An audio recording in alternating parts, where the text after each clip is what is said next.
Hello, you guys. So I've been taking a Nature Links course and I got to learn a little about Smokey the Bear. And I thought I'd share some fun facts with you. So before Smokey the Bear, the USDA had a fire prevention campaign, and Bambi was actually loaned out for it. And having a animal mascot for fire prevention was working really, really well.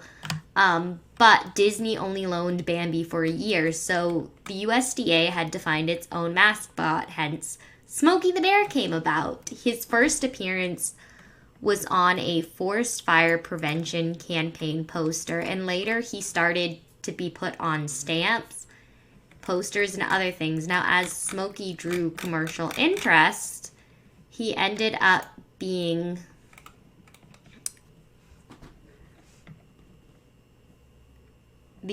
removed from the public domain, and the money went towards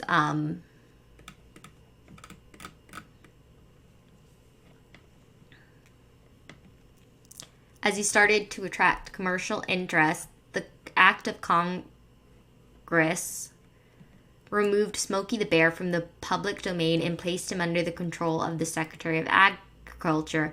The act provided for the use of collected royalties and fees for continued wildlife fire prevention. And the reason that we started with the whole fire prevention campaign and the cooperative forest fire program was that during World War II, on December 7th, 1941, Japan attacked Pearl Harbor, and it hit very close to the Los Padres National Forest, and we were kind of shocked in America. And so the fear grew that the attacks would really destroy property. And with a lot of men, because a lot of women weren't in firefighters back in the 1940s, with men being away, they were kind of worried that what would happen with a forest fire, there would be no one to kind of fight it.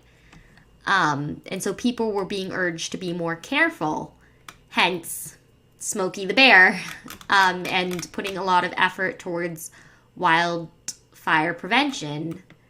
Now, there is a real Smokey because oftentimes Smokey is in cartoons and people dress up as Smokey the Bear.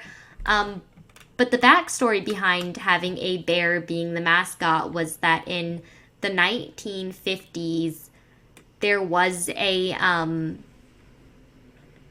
forest fire, and there was this cub that the crew found. Now, the crew had received reports about this lone cub, and as they were fighting the fire, and they had hoped that the mother bear would return, but she didn't. Now, 30 firefighters were caught directly in the path of the storm, and they had survived. The cub that was lost in the fire, whose mother wasn't found, became a little charred, and was burnt a little. He was rescued, the burns were treated, and he was brought to a nearby zoo where he lived out his life. So they based Smokey the Bear on this orphaned cub, which was kind of cool to learn about. Now, it was in the 1950s that Smokey was put on the radio. And you can literally go on the Smokey the Bear website and listen to the radio commercials. I'll actually play a bit of one. It's kind of cool. And then the 1970s, he was brought to television in commercials. And they have the whole timeline of Smokey the Bear right on smokeythebear.com. And you can find out more about the history. I just wanted to share a few fun facts. And I hope you guys enjoyed watching. Bye, everyone.